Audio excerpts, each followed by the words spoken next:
From the I-Team, two Gainesville car dealers submitted sealed bids for state property located near both of their dealerships. One dealer bid $125,000 more than the other. Yeah, but get this, the losing bidder was Governor Deal's floor leader, State Senator Butch Miller.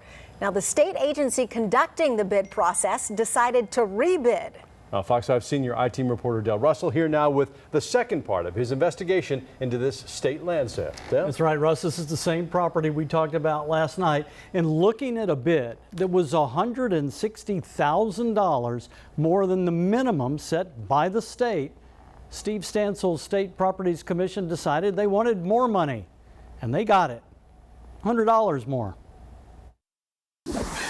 Hi folks, Butch Miller from Milton Martin Honda in Gainesville. In this commercial, State Senator Butch Miller says his Gainesville car dealership is the place to go to buy a car. And why you should get your next new car at Milton Martin Honda. But one government watchdog questions how Senator Miller's company bought state property right next door, even though the senator was initially outbid. Everybody always says where there's smoke, there's fire. You know, this feels pretty hot. Last night we told you how in 2010, State Senator Miller's dealership parked some of its cars next door at a vacant Labor Department building. He paid the state $1,800 a month to rent the parking lot that you can see from Google Maps was right next door. He stopped paying after 2 months, but did he stop parking his cars on state property? In a word, no. Ladies and gentlemen of the Senate, I rise before you today. Senator Miller refused to talk with us, but insisted in an email to me. To his knowledge, his company did not approve parking on state property when we did not have a rental agreement. Really? Take a look at this Google Earth map dated 2012. It shows a lot full of cars. And 2013, you can see from the street, they are Hondas. And again in 2014, Labor Commissioner Mark Butler says one of his employees found the lot was once again full of Senator Miller's dealership cars. One of my employees happened to be going by that area and noticed that there were cars on the lot. Commissioner Butler's staff even sent the senator a cease and desist letter. At least for a period of time, the state senator had use of the Labor Department property for free. Is that a good thing? No, I would have to say that, you know, it's kind of one of those things that probably should have been notified on. Senator Miller signed a new rental agreement in 2014 with the state, now paying only $1,000 a month, until the state decided to sell the property a year later. There were two bidders, Senator Miller's company and David Basha, owner of nearby Carriage Auto Group. When the bids were unsealed, Senator Butch Miller's company bid $600,000 for the state property. His competitor, David Basha, bid $725,000. So, was the state finished with the bid process? No.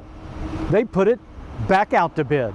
David Basha's apparent winning offer was $160,000 above the minimum price set by the state. But if there's a minimum and somebody is well above the minimum, it seems like that contract should be accepted. But it wasn't. State Property Commission Director Steve Stancil also refused to talk with us. His spokesperson wrote me saying they rebid to maximize the sale by seeking a best and final offer, which the law allows. David Basha didn't want to talk on camera, but he told me that he thought he had won the bid fair and square with an aggressive, above praised value bid. He says he was surprised when the state decided to put it back out to bid. Both men knew the other's original bid. On the sealed rebid, Mr. Basha kept his offer the same, $725,000. But Senator Miller's company increased its offer to meet Mr. Basha's original price, then added $100, which meant Senator Miller's company now owned the land. In an email, the senator wrote, "We followed the process outlined, not only to the letter, but the spirit of the process." The worst part about it is how it looks. It's awfully difficult to prove corruption, but every angle of this, it does not smell good, and it is just not something that you would expect of an engagement between a state agency and a state senator. Now, the State Properties Commission spokesman wrote me saying that the legislature passed a bill back in 2014 giving them the option to use a best and final offer whenever they have multiple bidders. They obviously think multiple bidders is more than one. The spokesman tells me that they will use that option whenever they can. Russ, tonight.